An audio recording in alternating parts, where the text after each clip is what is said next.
손잡아주리라. 다시 한번 할게요. 나의 안에 거하라. 나의 안에 거하라. 나는 내 하나님이니 모든 환난 가운데 너를 지키는 자라. 두려워하지 마라. 내가 널 도와주리니 놀라지 말라. 내 손 잡아주리라.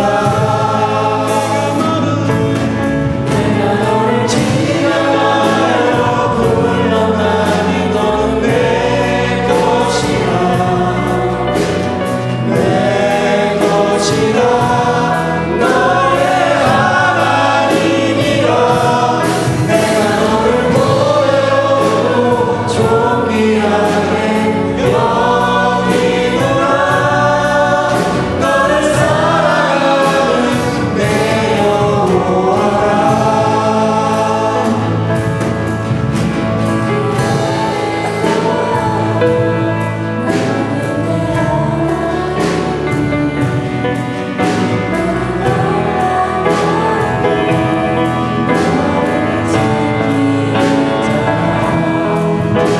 두려워하지 마라. 내가 널 도와주리니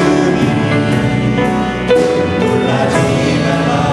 내 손 잡아주리라. 내가 너를 지나가려 불러나니 너는 내 것이라. 내 것이라. 너의 하나님이라.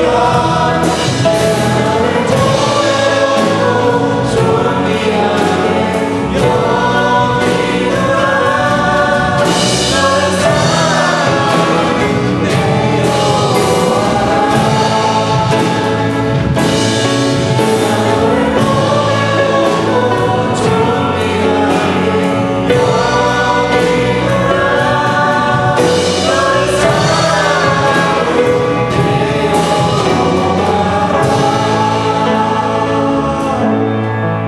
하나님께 박수 한번 보내드리면 좋을 것 같아요. 박수.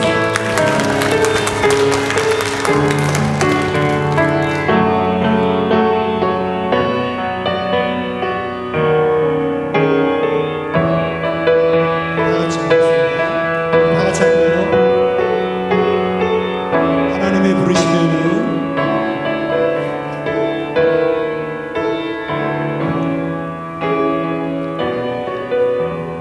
하나님의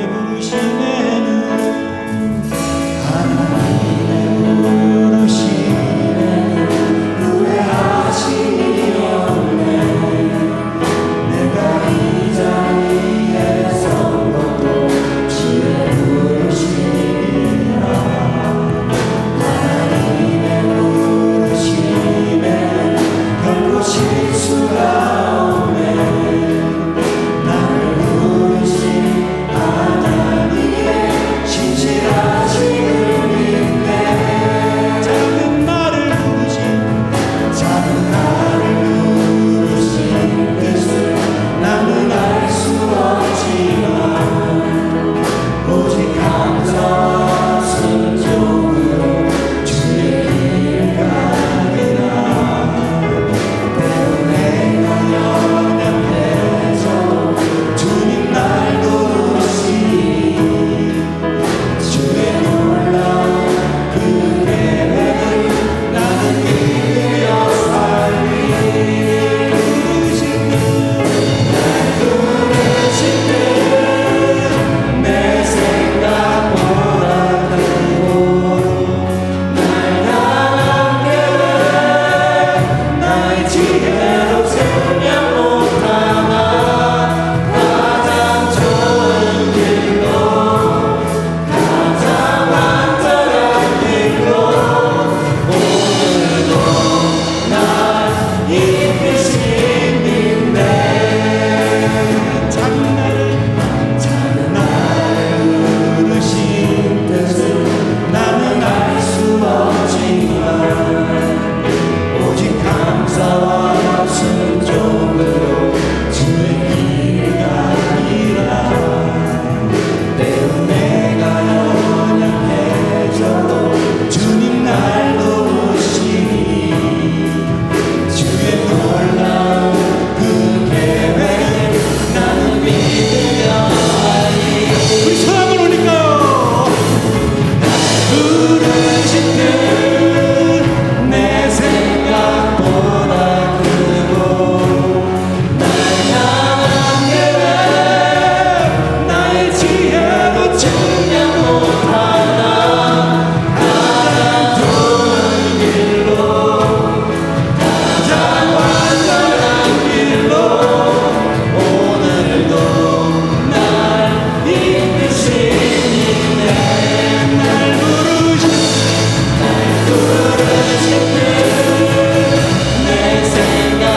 38번째 생일입니다. 그래서 저희가 38살이 됐습니다가 아니라 하나님께서 38년 동안 우리를 세워주셨습니다. 그리고 단순히 시간만 흐른 것이 아니라 하나님께서 함께 하셨기 때문에 어려운 시간들도 있었으나 그럼에도 불구하고 여기까지 올 수 있었습니다. 저는 교회가 사람들의 열심으로 성장한다고 또 성숙해진다고 믿지 않습니다.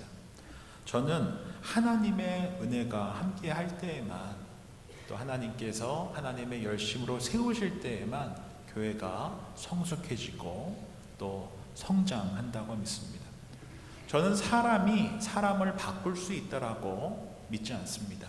하나님께서만 말씀과 상황과 만남을 통해서 우리를 변화시켜 가시고 성숙하게 해 가시지, 사람이 사람의 말로 사람을 바꾸거나 변화시키거나 더 나은 사람이 될 거라고 저는 믿지 않습니다.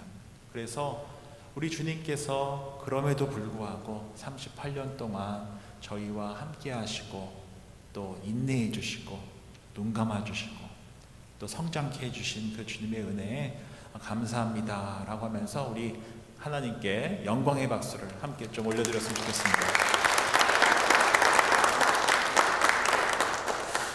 말씀을 이렇게 또 주의하기 전에 한번 이 옆에 있는 분에게 이렇게 인사했으면 좋겠는데요. 당신이 한번 따라해 보실까요? 당신이 베리 한인 장로교회입니다. 우리 한 번 더 큰 목소리를 해보겠습니다. 당신이 베리 한인 장로교회입니다. 이제 본인에게 한번 이렇게 얘기했으면 좋겠습니다. 너가 베리 한인 장로교회입니다. 당신이 내가 베리 한인 장로교회입니다. 베리 한인 장로교회는 모든 교회는 마찬가지지만 교회는 건물이 아닙니다. 교회는 제도가 아닙니다. 교회는 예수 그리스도를 구세주와 주님으로 영접한 증인들의 모임입니다. 하나님께서 불러 모아주신 에클레시아, 불러 모아주신 사람들, 증인들의 모임이 교회입니다. 저는 38주년을 맞아서 우리 베리 한인 장로교회에게 하나님께서 주시고자 하시는 말씀, 또 우리가 붙들어야 할 말씀이 무엇인가 기도를 하다가 야고보서 2장 13절 말씀을 보게 되었습니다. 제가 한 번 더 읽어드립니다. 긍휼을 행하지 아니하는 자에게는 긍휼 없는 심판이 있으리라. 긍휼은 심판을 이기고 자랑하느니라. 오늘 본문에 보면 반복적으로 나오는 단어가 있습니다. 바로 긍휼이라고 하는 단어입니다.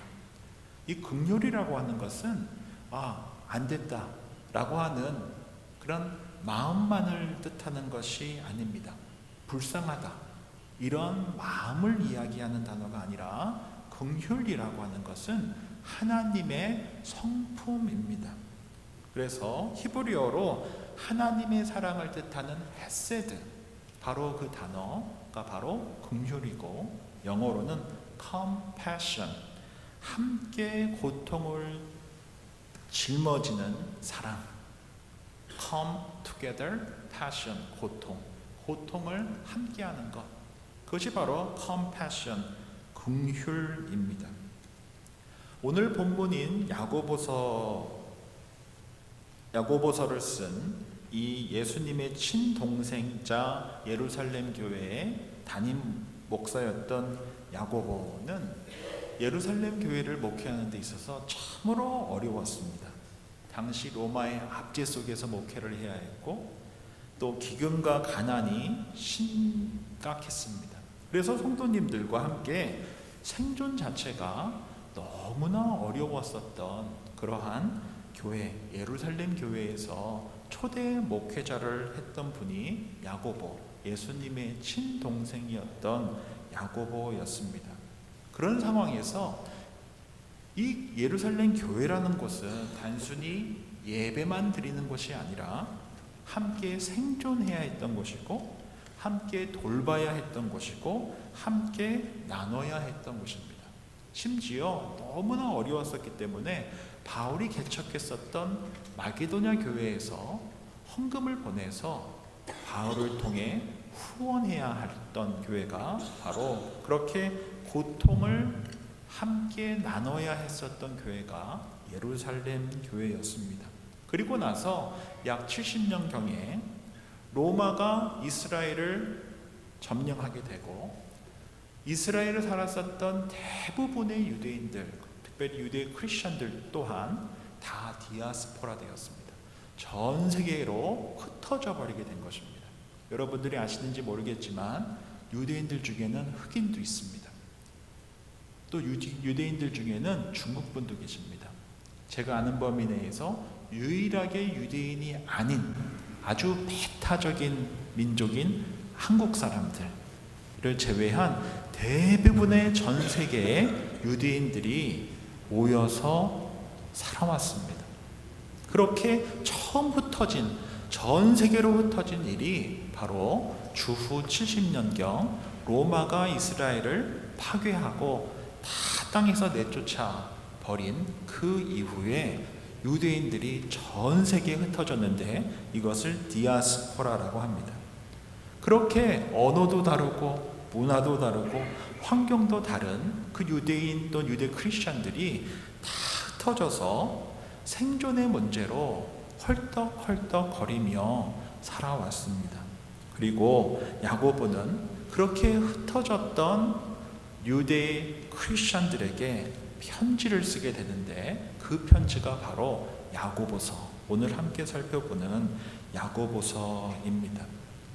이 야고보서는 다양하게 해석할 수도 있겠지만 예수님, 바로 친형이라고 할 수 있는 예수님의 그 산상수훈을 흩어진 나그네와 같은 디아스포라 유대인 크리스천들에게 산상수훈의 삶을 살아야 한다 라고 하면서 쓴 서신서가 바로 야고보서인데, 그 중에서 오늘 함께 제가 나누고자 하는 것은 야고보는 흩어져 살더라도 너희가 교회라고 하는 사실을 잊지 말고 긍휼하며 살아야 한다.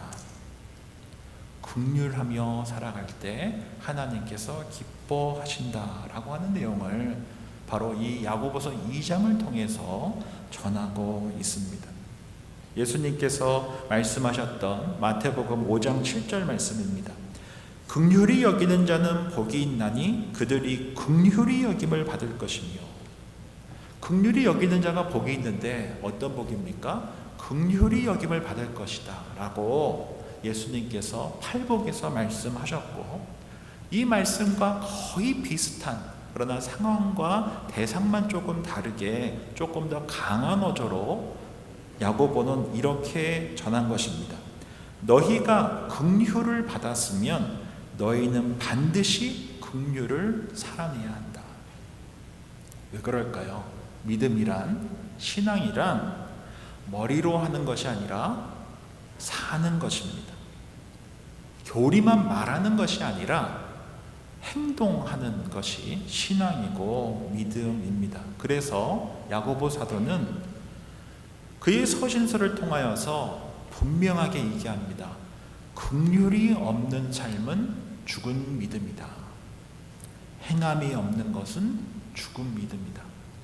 긍휼을 살아내지 못하는 믿음은 죽은 믿음이다 라고 아주 강하게 이야기하면서 형제나 자매가 헐벗고 굶주렸는데 말로만 평안히 가십시오. Peace be with you. 따뜻하게 계십시오. 배부르십시오. 라고 이야기한다면 그것이 믿음이며 사랑이겠느냐라는 것입니다. 예수님께서 말씀하시는 이 긍휼, compassion이라고 하는 것은 그래서 감정이 아니라는 것입니다. 행동입니다. 긍휼이라는 것은 말이 아니라 삶이며, 긍휼은 생각이 아니라 나누는 것이고, 긍휼은 느낌이 아니라 실천하는 것입니다. 긍휼이 풍성하신 하나님께서는 저와 여러분들을 구원하시기 위해서 독생자 예수 그리스도를 아끼지 아니하시고 주셨습니다. 내가 너희를 불쌍히 여긴다라고 말로만 하지 않으시고 독생자 예수 그리스도를 보내셨습니다. 긍휼을 베푸신 것입니다. 제가 개인적으로 1년간 오릴리아에 있는 리콕이라고 하는 롱텀 케어에서 봉사를 했습니다. 그때 많은 분들을 만났지만 그 중에 네덜란드 이민자 분들을 굉장히 많이 만났고, 또 한 가정 같은 경우는 디멘시아 환자였음에도 불구하고 와이프 되시는 분과 갈 때마다 30분에서 1시간씩 이야기를 나눴습니다. 80대 중반쯤 되시는 가정이셨는데 어떻게 이민을 오게 되었고, 또 어떻게 살아가고 있고, 어떻게 신앙생활을 했고, 어떻게 이 베리 지역에서 정착하셨는지 아주 깊은 이야기까지 나누는 관계가 되었습니다. 당시 네덜란드 이민자 분들은 2차 세계대전이 끝나고 유럽이 살 수 없는 땅이었었기 때문에 영어권 국가에 호주로, 미국으로, 캐나다로 대거 이민을 왔습니다. 저희 한국처럼 60년대, 70년대 IMF 이후에 그 다음에 공부를 위해서 유학으로 이렇게 개인의 목적에 따라서 이민을 온 것이 아니라 대부분의 유러피안 이미그런트들은 전쟁 후에 먹고 살 길이 없어서 대거 이민을 오게 되었는데, 그분들은 대부분, 특별히 네덜란드 분들은 개혁교회라고 하는 이 CRC, 저희가 지금 본당을 쉐어하고 있는 이 First CRC 교회 또한 Christian Reformed Church라고 하지 않습니까? 이 네덜란드 분들의 신앙을 꾸준히 지키며 살아오시는 그 분들이 함께 오셔서 함께 마을을 만들고 학교를 만들고 그렇게 신앙생활을 시작하셨었던 것입니다. 그래서 전쟁 후에 오신 이민자, 유러피안 이민자들과 한국에서 개인의 목적을 갖고 이민 온 그런 컨텍스트가 전혀 다르기는 하지만, 네덜란드 개혁교회 성도님들은 1900년대 초에 이민을 오게 되시면 이렇게 하셨다고 합니다. 본인의 집을 짓기 전에 먼저 교회를 세웠고, 본인 집을 세우고 나서는 학교를 세웠고, 학교를 세우고 나서는 양로원을 지었다고 합니다. 그래서 우리가 살고 있는 이 베리 땅에도 이 First CRC 교회가 처음 세워진 교회이고, 이 교회에서 티모티 크리스찬 스쿨을 세웠고, 그리고 또 베리 지역의 다른 롱텀 케어들을 이 네덜란드 이민자 분들이 후원하고 헌신해서 세운 롱텀 케어들이 많이 있습니다. 밀크릭 같은 경우가 대표적인데, 이처럼 약 한 80년 정도 된 이 네덜란드 출신 이민자들은 본인 집을 짓기 전에 교회를 세우고, 집을 짓고 나면은 학교를 세우고, 학교를 세우고 나면은 양로원을 지으면서 이렇게 80여 년 동안 이민자로서 살아가고 있습니다. 여기에는 아주 중요한 신학자의 가르침이 기반이 되었습니다. 바로 아브라함 카퍼라고 하는 개혁주의에서 가장 영향력 있는 이 신학자가 다음과 같이 말을 했습니다. 그리스도께서 내 것이라 하지 않은 영역은 세상에 한치도 없다. 즉 그리스도께서 세상에 있는 모든 것을 다 내 것이다 라고 말씀하셨다. 하나님의 영역은 모든 것에 있는 것이지 교회만 있는 것이 아니다 라고 이야기한 것입니다. 학교도 병원도 우리가 살아가는 마켓도 다 하나님의 영역이라는 것입니다. 교회만 하나님의 영역이 아니라, 내 가정만 하나님의 영역이 아니라, 내가 하는 비즈니스도 회사도 학교도 병원도 다 하나님의 영역이라는 것입니다. 교육도 노동도 정치도 노년도 돌봄도 다 하나님의 것이라는 것입니다. 그래서 이 네덜란드계 개혁교회는 하나님의 이 명령, 긍휼을 베풀며 살라라고 하는 것을 개인의 영역에 두지 않았고 오히려 감정에만 두지 않았고 구체적으로 더불어서 세운 것입니다. 교회를 세웠고 학교를 세웠고 병원을 세웠고 양로원을 세운 것입니다. 이 하나님의 명령, 긍휼을 살아내라 라고 하는 것을 제도화시킨 것입니다. 근사하지 않습니까?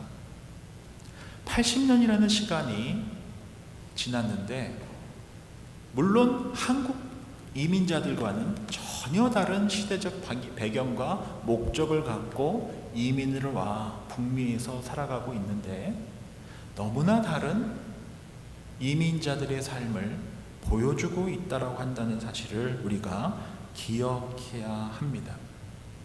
이처럼 네덜란드 개혁교회 크리스천들은 하나님께서 보내주신 이 땅에서 하나님의 나라를 확장하는 일을 교회에서부터 학교로, 학교에서 병원으로, 병원에서 요양원까지 확장시키며 살아온 반면 한인이민교회는 사실은 한국에 대한 그리움과 외로움을 달래는 예배 공간으로만, 작은 한국을 경험할 수 있는 공간으로만 한정시켜 왔고, 그나마 하나님께서 한인들을 통하여서 이 지역사회를 섬기는 일은 조금 소홀했지만 선교하는 교회로 아름답게 지난 길게는 80년에서 약 한 40년간 북미에서 하나님께서 한인교회들을 사용해 오셨다는 것입니다. 제가 이 네덜란드 개혁교회 성도님들, 특별히 우리가 지금 쉐어하고 있는 이 First CRC 교인들 통하여서 우리 베리한 장로교회가 38주년을 맞아서 이 긍휼하며 살라라고 하는 하나님의 이 명령에 우리가 어떻게 조금 더 다른 그러한 모습으로 신앙생활을 하고 함께 공동체로서 살아갈 수 있을까 고민하고 기도할 때가 되지 않았나라고 하는 것입니다. 이 자리에서 제가 우리 귀한 성도님들과 나누고 싶은 것은 우리 네덜란드 개혁교회는 이러한 성과들이 있었고 우리 한인교회는 그렇지 못했네요. 이것을 이야기하고자 하는 것이 아닙니다. 이제 38년이 된 우리 베리 한인 장로교회가 어떻게 하나님께서 이 긍휼하며 살라 라고 하던 이 하나님의 명령에 조금 더 공동체로서 더불어 살아가면서 우리끼만이 아니라 우리끼리만 한인들끼리만이 아니라 하나님께서 살아가라고 하시던 이 베리 땅 가운데 어떻게 선한 영향력들을 조그맣게라도 전하며 우리 교회를 통하여서 이 베리 지역이 맑아지고 밝아지게 하는 귀한 도구로서 쓰임 받을 수 있을까? 라고 하는 것을 질문할 수 있어야 하고 기도하며 준비할 수 있어야 한다는 것입니다. 긍휼이라고 하는 것은 단순한 감정을 의미하는 것이 아니라 하나님의 아주 실제적인 사랑을 의미합니다. 사랑은 그래서 우리 입술과 삶을 통해 내가 갖고 있는 것을 통해 흘려보내는 것입니다. 긍휼이라는 것은 이처럼 하나님이 우리에게 해주신 것처럼 그렇게 흘려보내는 것입니다. 그래서 앞으로 우리 베리하는 장로교회가 이런 교회가 되었으면 좋겠습니다. 주일날 하루 예배드리기 위해서 모이는 것 너무나 중요하고 가장 중요한 일입니다. 이제 38년 된 우리 베리하는 장로교회가 그것을 이제 뛰어넘어서 주 안에서 만나게 하신 하나의 공동체로서 살아갈 뿐만 아니라 우리의 삶과 우리가 갖고 있는 것을 통하여 우리가 나눌 수 있는 것을 통하여 하나님께서 살아가라고 불러주신 이 베리 땅을 맑게 하고 밝게 하는 도구로서 쓰임받을 수 있는 일을 구체적으로 실천할 수 있는 일을 고민할 수 있어야 되고 실행할 수 있어야 한다는 것입니다.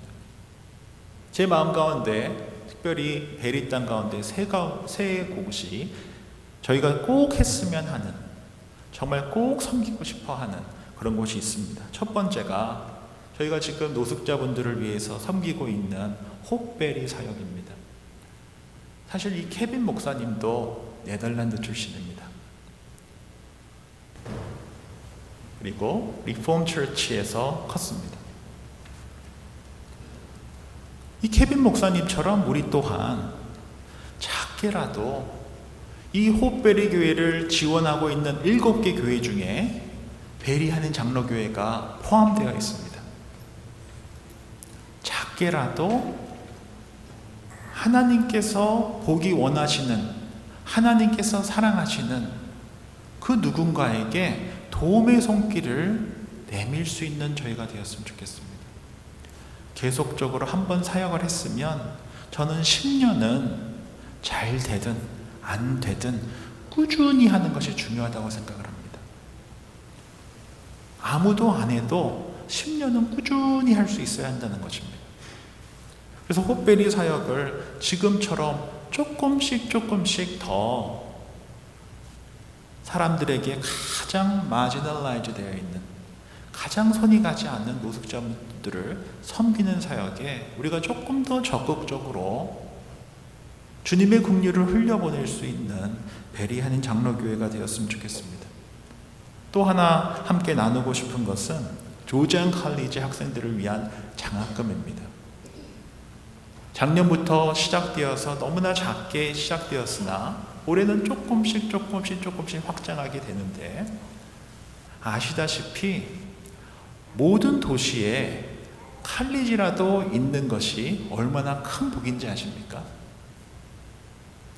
대학이 있으면 훨씬 더 도시가 커지고, 칼리지 하나 있고 없고가 그 지역을 얼마나 다르게 하는지 모릅니다.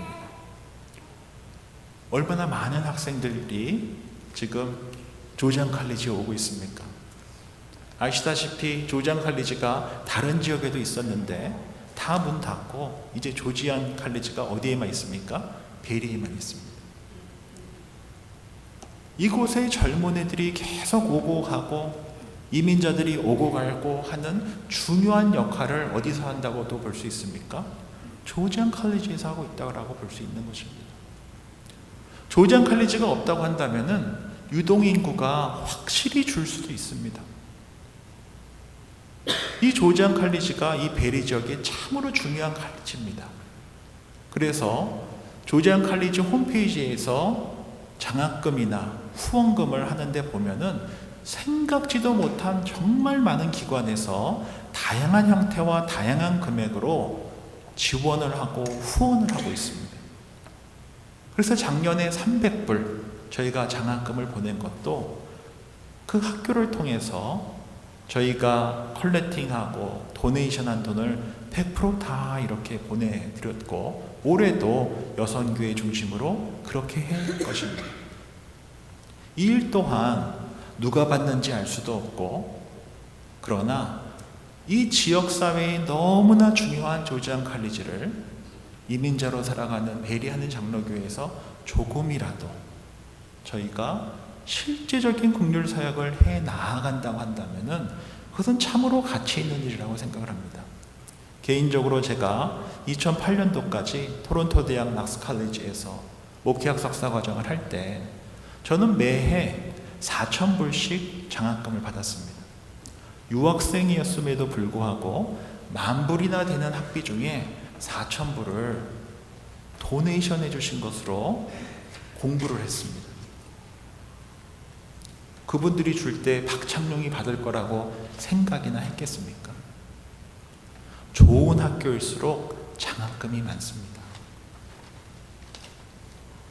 선배들이 내고 지역에서 섬기기 때문입니다.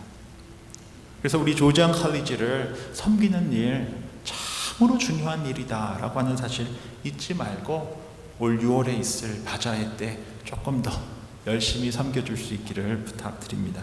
마지막 세 번째로는 RBH 병원입니다. 이 지역에 너무나 좋은 병원이 있습니다. 그리고 제가 목요일마다 스피리추얼 케어 프랙티셔너로 봉사하러 가면 병원에 가보신 분들은 다 아시겠지만 파란색 가운 입고 한 90 가까이 되시는 분들도 오셔서 봉사하십니다. 볼런티어로. 암센터 병동 바로 맞은편에 있는 커피숍에 반은 페이드 워커고 반은 노인분들께서 시니어분들께서 봉사하시는 분들이십니다. 안내센터에도 다 파란색 조끼 입고 봉사하시는 분들입니다.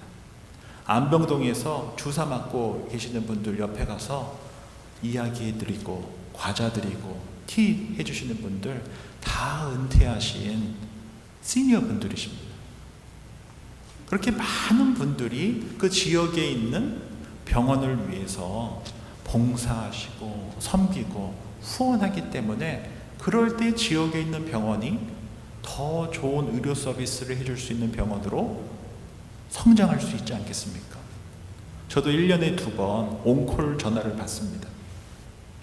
이 지역의 많은 교회 목사님들, 신부님들이 온콜 리스트에 저희 E4CRC에 있는 모든 목회자들도 평신도 분들도 온콜 서비스가 있습니다. 오후에 ICU에서 갑자기 돌아가시거나 위급한 상황이 되면 마지막 임종 때 신부님이나 저 같은 목회자를 찾는 경우가 있는데 저도 1년에 2번 2주간 전화를 받습니다. 전화를 받으면 새벽 2시가 됐든 3시가 됐든 5시가 됐든 바로 30분 내로 가서 임종 전에 가서 유가족들 위로하고 말씀 읽어드리고 또 기도해드리는 일을 하고 있습니다. 작게라도 우리 RBH 병원을 위해서 섬기는 일을 저희 교회에서 앞장서서 했으면 좋겠습니다. 긍휼이라고 하는 것은 불쌍한 마음을 갖는 것을 의미하지 않습니다. 하나님께서는 우리를 입으로만 사랑하지 않으시고 실제적으로 사랑해 주셨습니다. 이처럼 하나님께서 우리에게 긍휼한 삶을 살라 하십니다. 그리고 이 긍휼한 삶은 입으로 하는 것이 아니고 삶으로 하는 것입니다. 긍휼은 심판을 이기고 자랑한다라고 말씀합니다.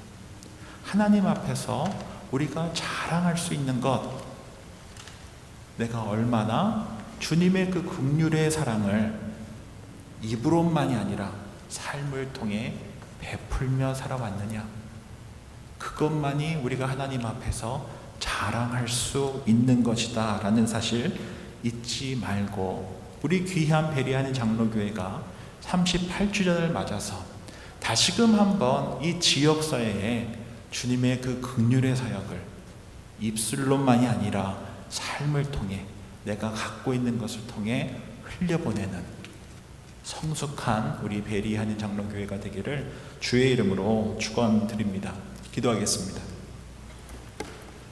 좋으신 주님, 38년 동안 베리하는 장로교회를 붙들어 주시고 여기까지 오게 하신 우리 주님의 은혜에 감사함을 드립니다.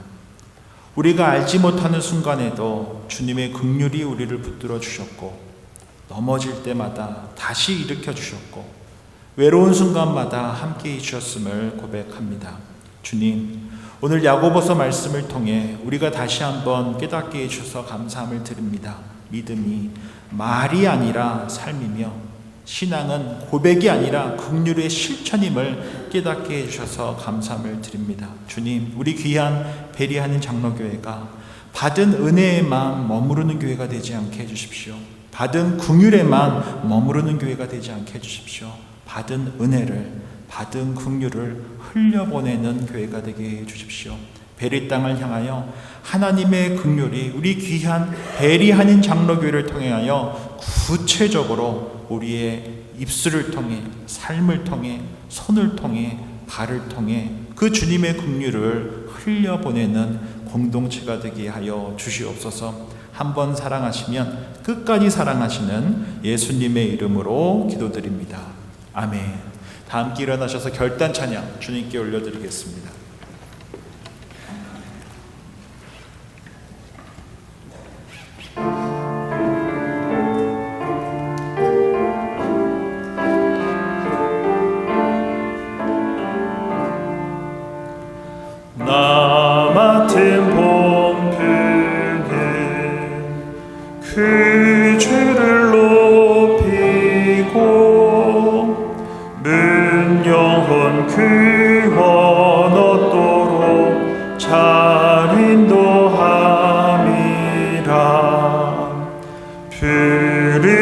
받들어 내 형제 섬기며 그 주의 뜻을 따라서 내 정성 다하리.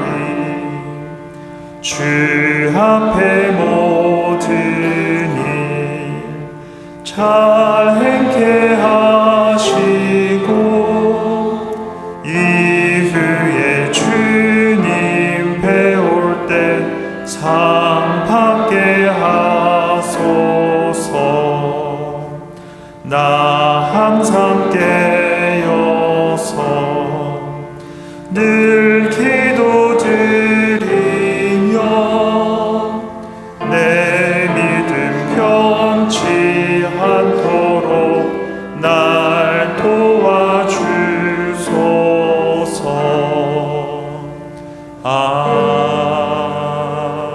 아멘. 우리 주 예수 그리스도의 은혜와 하나님 아버지의 크신 사랑과 성령 하나님의 감동하심이 38년 동안 긍휼로 우리를 붙드신 하나님 앞에서 이제 그 긍휼을 흘려보내는 교회로 살아가기를 결단하는 주님의 사람들과 베리하는 장로교회 위에 이제로부터 영원까지 함께 하시기를 간절히 축원하옵나이다. 아멘.